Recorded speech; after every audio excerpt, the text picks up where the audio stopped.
Nah di STM saya juga sama sebenarnya, tapi alhamdulillah ditolongin guru, jadi makanya ya dapat ranking juga itu. Jadi kalau di STM alhamdulillah yang Mas Himawan bilang dia miss menemukan apa yang dia sukai di sekolah, I found what I like in school. I found what I like in school. Jadi saya senang. Saya waktu STM itu ngekos sampai sanggup nggak tahu.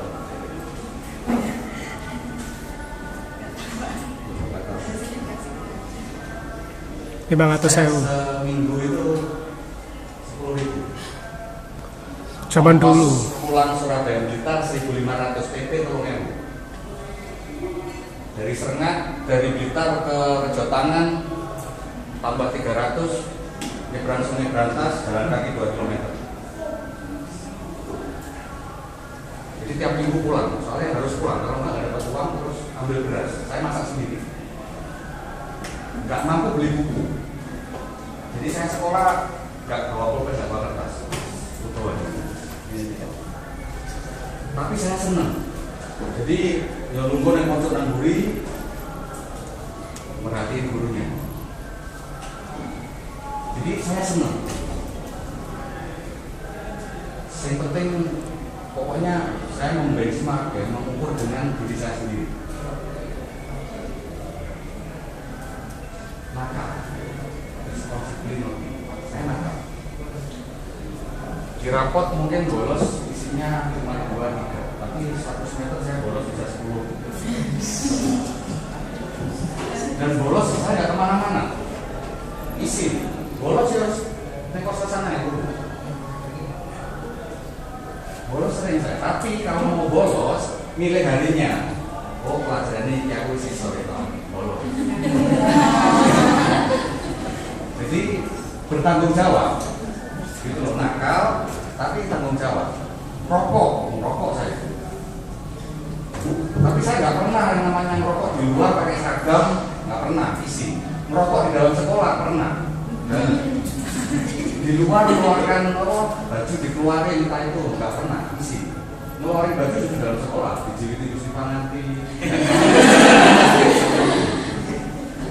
Jadi nakal saya dulu juga, tapi bertanggung jawab nakalnya. Terus saya itu love and enjoy my learning experience. Jadi saya benar-benar menikmati. Terus ya itu di non kompetitif itu maksud saya tidak membandingkan dengan orang lain. Jadi kalau saya ini wah Pak Hilal wis vice president, kapan nanti jadi vice president, enggak. Sebenarnya bayaran cukup masuk mengatur saya itu cukup. Jadi membandingkannya dengan diri saya sendiri. Kalau hari ini saya udah bisa gini, besok saya harus bisa apa lagi. Jadi pokoknya dengan saya sendiri, enggak lagi mikirin mau lihat bisa apa, orang lain bisa apa, enggak. Dan itu enggak salah dan enggak benar ya. Bukan berarti yang membandingkan dengan orang lain salah, bukan.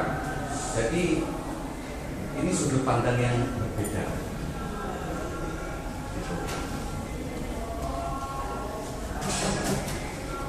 Terus ini perjalanan karir saya, pamer lagi. Jadi waktu setelah lulus dari STM saya 6 bulan di Telkom ngukur jalan dari Bromo, awalnya puncak Bromo turun jalan kaki ngukur jalan buat bikin jaringan telepon baru, terus dipindah ke Surabaya, di Surabaya 2 bulan tidurnya di musola. Di Surabaya saya tidur di musola. Jadinya kita namanya karena nggak buat bantu orang tua sekolah yang lagi, saya tidurnya di musola kantor di Surabaya di STO Makassar. Satu minggu nyuci baju, taruh di depan keluarnya AC biar kering. Tidurnya di musola pakai lipetan baju. 4 bulan. Terus alhamdulillah habis itu diterima di Indosat PSG istilahnya waktu itu. Pendidikan sistem ganda 8 bulan. Di Indosat Jadi kalau di STM itu fondasi yang apa yang saya sekarang benar-benar dibangun di Indosat ya itunya pilar-pilarnya. Di sini saya benar-benar beruntung, alhamdulillah. Jadi saya berada di waktu dan tempat yang tepat. Jadi tahun 95 itu internet mulai masuk, saya pas kebetulan diikuti. Terus email mulai ada, saya sendiri install pakai novel, zaman itu sekarang udah nggak ada. Novel Netware, Microsoft Mail, ngajari mbak-mbak sekretaris yang cantik-cantik itu belajar cara pakai email. Sengaja dari servernya dibikin passwordnya diganti, dia dipanggil datang lagi ke mejanya, mbaknya yang ganti. Itu terus ya. Semua perubahan yang cepat dari tahun 95 sampai 97 itu alhamdulillah saya ada di situ waktu itu. Jadi pas.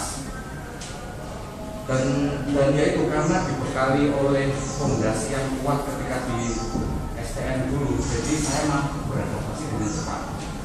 Belajarnya cepat.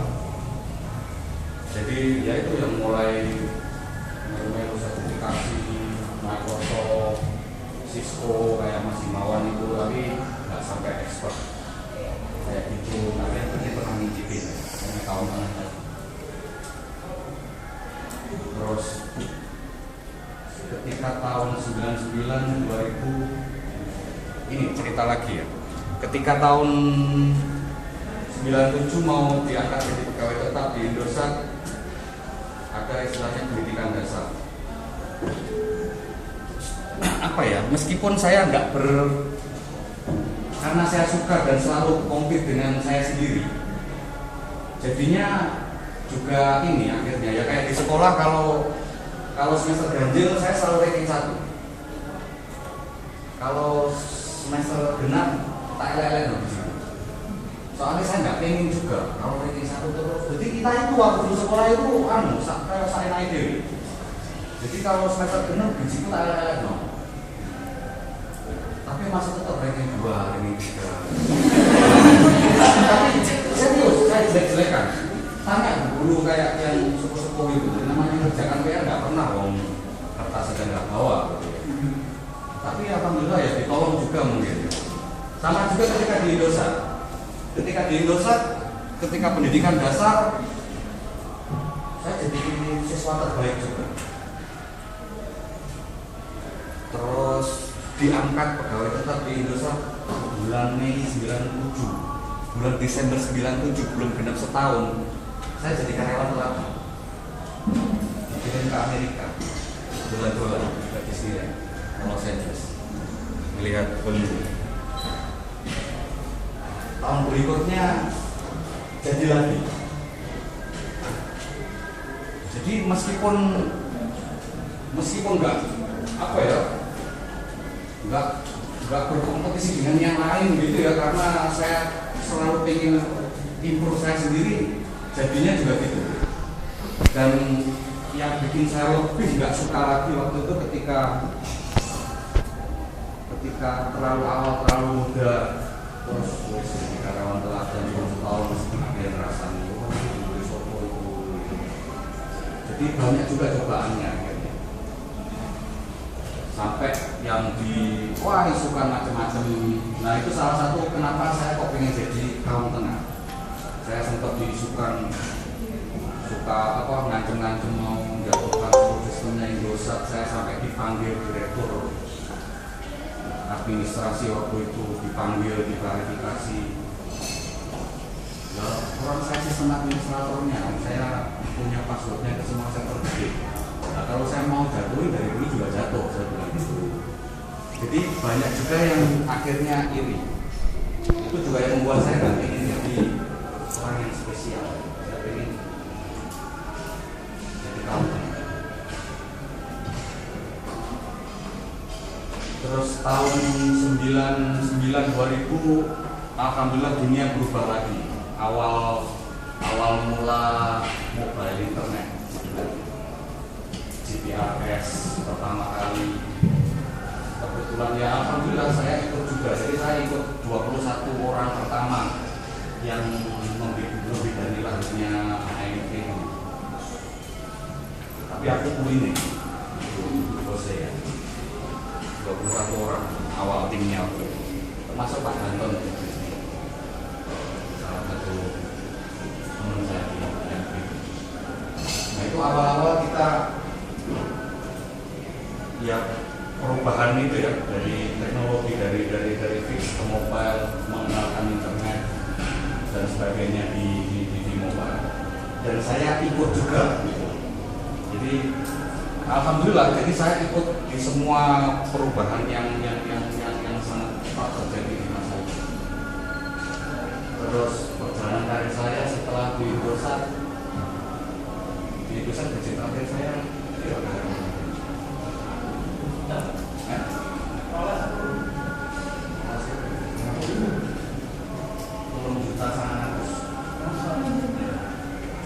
saya terakhir bisa 3.900 kalau nggak salah. Plus benefit itu udah termasuk tunjangan itu. Terus karena udah di comfort zone terlalu lama, kata Danton dulu di Indonesia saya masih ingat. Mas Makayu duduk direktur operasi, tapi wewenangnya ngumpuli direktur operasi. Saya nggak beli dewi. Jadi kalau pengen riset apa gitu, ayo sih riset, nggak usah minta izin, karena dewi. Dan even kayak direktur nelpon gitu ya, kalau lagi nggak pengen angkat, ya nggak angkat. Comfort zone. Jadi apa? Udah di zona nyaman, saya nak beli dewi. Gak ono sing yo mungkin orang lihat wah hari ini kurang ajar tapi kate di gua itu foto. Comfort zone, saya mau beli dewe ini akhirnya saya juga nggak berkembang. Terus akhirnya pindahnya juga saya orangnya konservatif, jadi nggak kayak Pak Danton yang suka berpetualang, suka mengambil resiko. Saya nyarinya yang aman-aman. Jadi ada kesempatan kontrak cuma 1 bulan di Bahrain di Ericsson, saya cuti dulu dari Indonesia 1 bulan, cuti kerja 1 bulan pulang lagi. Terus bosnya yang di sana orang Irlandia, kayaknya naksir sama saya, ngomong. Terus nawari saya untuk pindah ke sana permanen. Bulan 2005 April saya pindah, turun dari situ dari Universitas Indonesia. $3.000. $3.000 ya? Iya. 30 juta, 10 kali lipat. Kalau waktu itu dolar kan baru 8.000. Terus di Timur Tengah kayak Pak Himawan itu, ya Pak Himawan jadi solusi arsitek, saya juga pernah solusi arsitek. Terus ya itu saya pengen ini dari sisi saya ya, jadi dan nggak mesti bener ya. Jadi di Ericsson setelah 1,5 tahun mau dipromosikan, mau dijadikan head of SI department market unit Middle East. Umumnya itu market unit Middle East. Saya tinggal di Dubai waktu itu. Di Pak di Dubai, saya pernah di Dubai. Mau dipromosikan. Anak buahnya ada di Malaysia. Gak berani. Gak berani, akhirnya saya justru resign dari itu.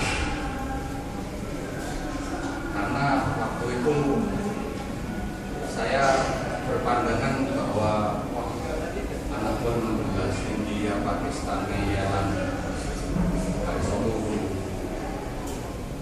Jadi prioritas hidup saya lain waktu itu. Jadi saya akhirnya resign, pindah ke Selta Gabon, jadi kontraktor, jadi pegawai kontrak. Turun lagi gaji, tinggal 500 sehari. $100, 5 juta.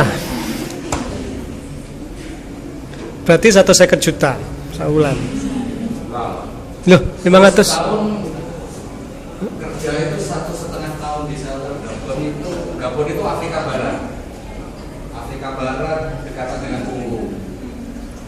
Bahasanya Prancis. Saya nggak bisa speak French. I only kiss in French. Terus 1,5 tahun di sana itu saya kerja cuma 7-8 bulan. Again, bukan uang bukan segalanya, karena saya nggak nyaman, kangen anak, kangen istri, pulang dulu. Jadi harusnya 3 bulan sekali pulang, 2 minggu, sebulan pulang, bayar tiket bilir apapun. Sebulan pulang harusnya di rumah seminggu, 2 minggu, pernah sampai 6 minggu di rumah. Telepon-teleponin kamu balik gak ya, kalau ditungguin balik ya, ditungguin, alhamdulillah balik. Balik baru dapat 4-5 minggu pulang lagi. Di rumah 1 bulan lagi. Jadi 1,5 tahun itu saya kerja cuma 8,5. Entek. Apa Jumatan ya? Jumatan. Wis iki berarti. Wis Jumatan. Berarti sekarang harus Jumatan enggak? Jumatannya jam berapa?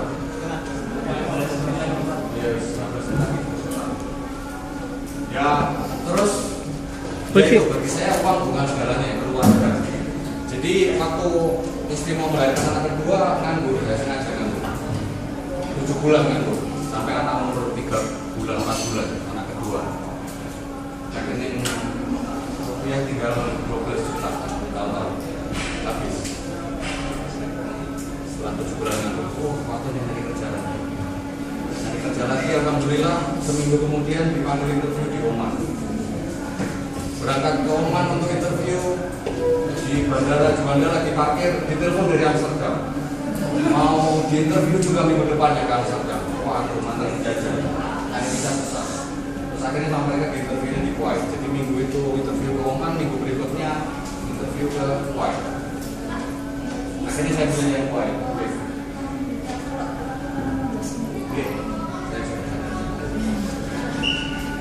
Saya milih ke Zen Group di Amerika, 22 negara. Jadi itu markas headquarternya Zen Group waktu itu 22 negara, 6-7 negara di Timur Tengah, sisanya di Afrika. Terus setelah itu ada masalah di tahun 2010 antar pemilik Zen, 17 negara yang di Afrika, 16 waktu itu dijual ke Bharti Airtel India. Waktu itu saya juga berhenti konsumsi lagi, sudah terlalu santai. Saya sempat berhenti rokok 8 bulan, balik di Zen rokok lagi. Soalnya nggak ada kerjaan di kantor, ngopi, rokok. Terus waktu itu saya pilih, karena ada pilihan waktu itu yang mau stay di Middle East, yang mau pindah ke Afrika di interview oleh Bharti Airtel, yang mau pulang dikasih bersama 6 bulan. Saya pilih ke Afrika, pengen nyari tantangan baru, di interview oleh Airtel. Waktu mau dipindahkan ke Afrika, tahu-tahu saya diposisikan di bawahnya chief langsung, jadi kayak Pak Hilal gitu, kayak presiden gitu. Beneran ya, nggak berani. Saya sampai telepon ke chief IT officer-nya yang di Google di India. Saya nggak berani, saya nggak mau. Terus saya rekomen teman saya yang lebih senior, yang waktu itu di interview nggak berhasil, nggak diterima orang India juga. Akhirnya dia diterima setelah saya rekomendasikan, dia jadi bos saya sampai sekarang. Saya sekarang di Afrika cuma manajer, masih senior. Terus Gajinya gaji direktur. Sampai akhir Februari ini. Gaji ini 500. enggak nyampe saya. Ini menitan nih, gajinya menitan. Enggak per bulan ini. Tambah Sepurone ya. ya wis iki lah, tambah liyane enggak usah. Rolas 1000 sak bulan. Iya. 120 juta. Ditambah sekolah anak gratis. Mungkin Maksudnya tiap tahun kelas bisnis kemana-mana ya gitu. Ini sekarang setelah dipotong pajak ya, pajaknya di sana Bersih itu, bersih.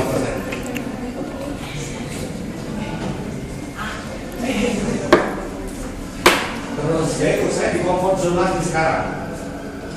Jadi sampai orang sekantor tahu orang Indonesia itu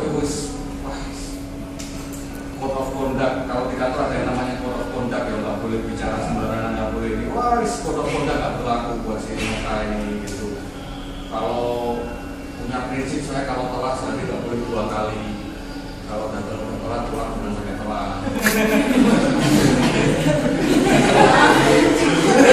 Kalau pulang selalu tepat waktu soalnya datangnya telat ke kantor. Jadinya akhirnya nggak baik juga buat saya. Jadi terus setahun kemarin policy kantor orang cuti maksimal 2 minggu, saya cuti 8 minggu. Terus ke Amerika, alhamdulillah gratis, jadi pakai biaya pulang dari kantor dipakai jalan-jalan. Jadinya saya ada di comfort zone yang lagi-lagi seperti sama, jadi saya harus keluar. Jadi efektif akhir Februari ini insya Allah saya pindah. Ini pulang juga sekalian ngambil akte kelahiran anak, ijazah segala macam buat ngurus bisa di tempat yang baru. Saudi. Ada 2 pilihan waktu itu. Either di Belanda atau di Saudi. Terus ya saya kayaknya mau pilih Saudi karena Tawaf bendino. kebanyakan agak nakal di Afrika, jadi sekarang biar sedikit lebih Tawaf bendino. kalau bisa tawaf bendino. Kan kalau di Saudi paling nggak dekat masjid.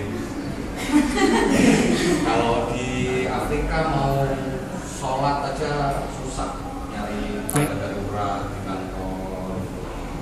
Ini kadang-kadang bolong juga. Terus ini all of the bullshit lah, sorry for my language. So my values. So I know who I am. Saya tahu apa yang saya mau. Nah, mungkin buat sampean salah. Jadi intinya nggak ada yang benar, nggak ada yang salah. I know what I want. I know what my aspiration is. My aspiration is very simple. Very simple. Saya pengennya 40 tahun pulang ke Blitar, jangan terbodoh soal sama tua. Blitar nyangkul sawah, pensiun, santai, yang penting tabungan buat anak untuk sekolah cukup. Itu aspirasi saya. Your aspiration might be different. Jadi nggak ada yang salah, nggak ada yang benar ini gitu. Jadi intinya apa yang sampean pengen, apa yang sampean suka itu aja. Happy where I am, kata Ustaz Bilal Qanaah. Dari sisi materi merasa cukup. Merasa cukup. Wong Blitar masih duwe atau sanewu kasarane. Selesai pecel, makanan paling enak yo pecel. Jadi dari sisi materi harus saya selalu merasa cukup. Even waktu saya tidur di musola pun I was happy where I am, material wise. Ya, mobil yang paling enak. Jadi apa sih? Yang paling enak mobil itu yang jero gak ditelepon Utang. kerjaan sudah kerja utang. Kasur yang paling empuk, mas ke duitnya atusannya itu kasurnya paling gede ya 2 kali 2 meter.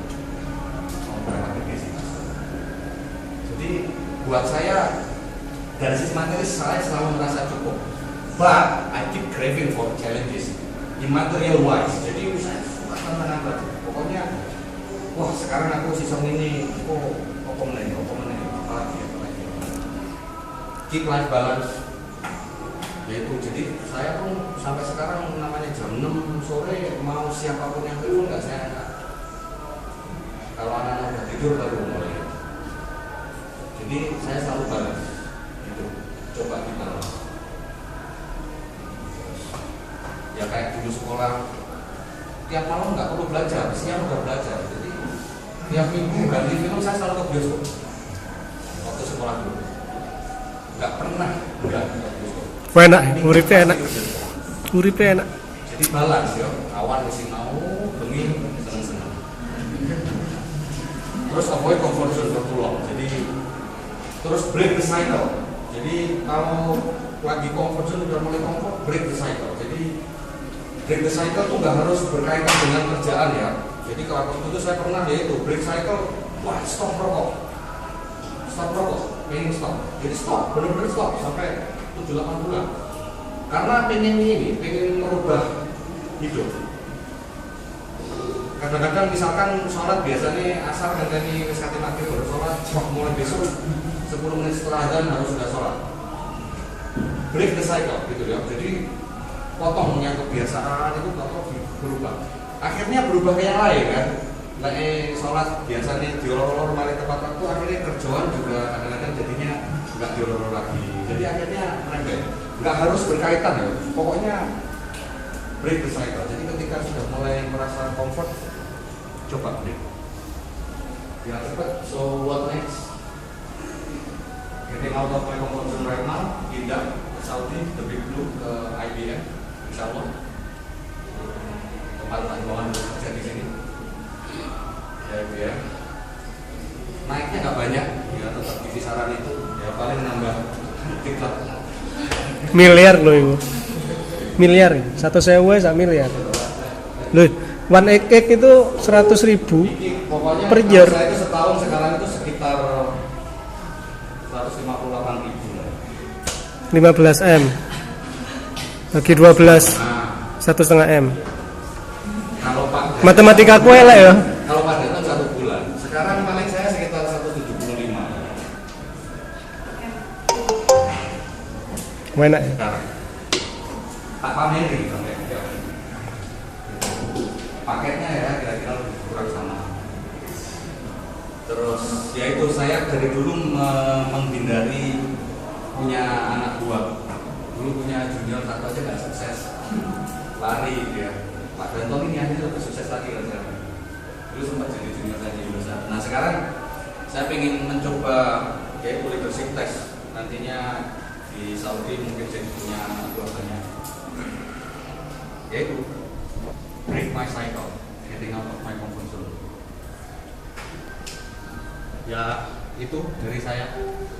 Pamer-pamernya semoga tidak menjadikan saya sombong, semoga jadi penyemangat untuk Anda semua. Yo intinya begini, nilai saya, value saya itu saya tidak membandingkan diri saya dengan orang lain. Jadi by being non-competitive, what I mean is that I compete only with myself. I do not compare myself with others. I only compare myself with myself. If I achieve something now, I will think about what I want more. Not because of other people has done something, then I want to do that. Jadi bukan karena orang lain, wow Pak Hilal sudah jadi Vice President, aku ya pengen jadi Vice President. Bukan karena itu. Gitu. Intinya di situ. Nah, monggo kalau ada pertanyaan.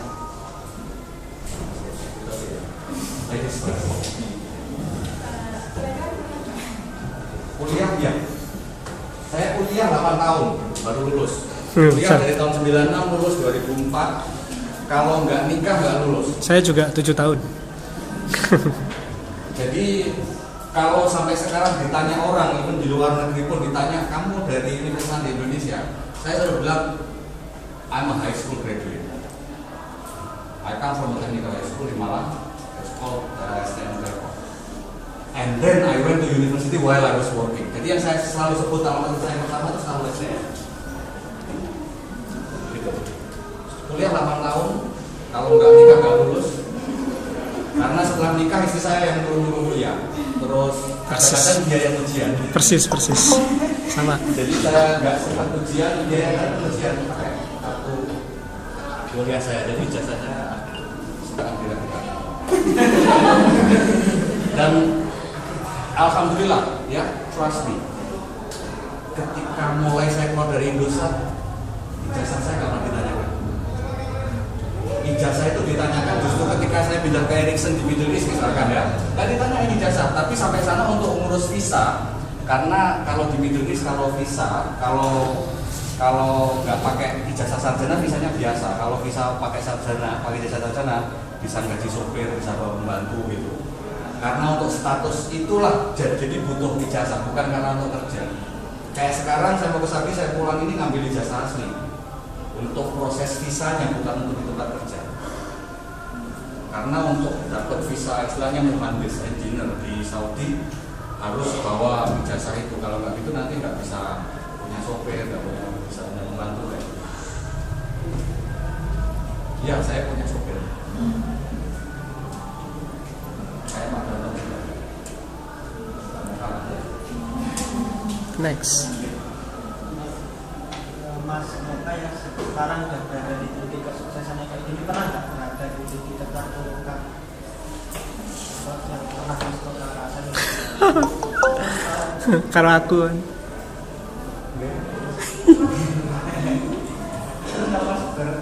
Misalnya pernah berada di suatu titik tertentu terpurukkan, itu Mas Moka baginya motivasinya apa? Saya pernah punya belajar bisnis, gagal, punya hutang 3 miliar.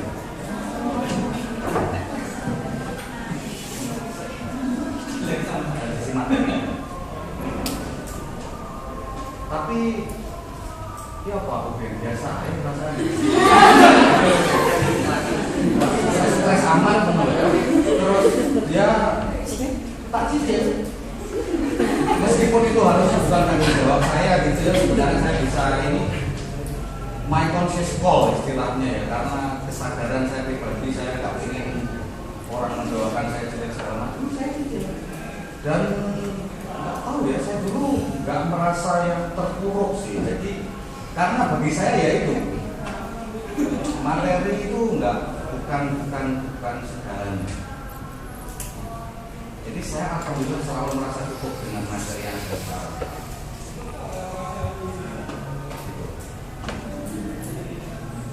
Pak Anton itu untuk merasakan, untuk jadi saksi hidup ya. Waktu saya, tapi nggak merasa terpuruk, tapi nggak yang terus stres terus ini. Apa sih kasus pulsa itu dah? Canoka. Kasus pulsa itu dah.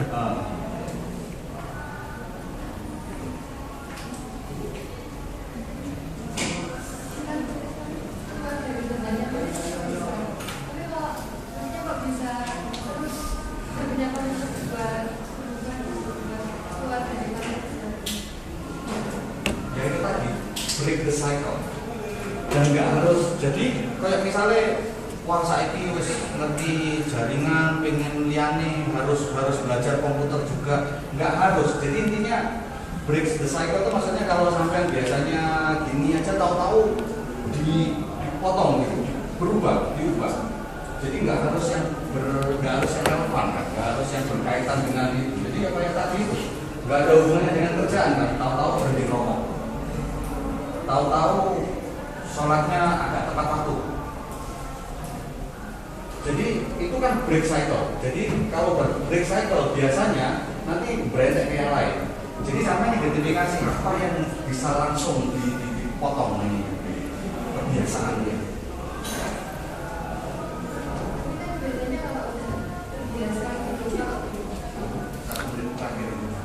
Kok sholat Jumatnya nang kene?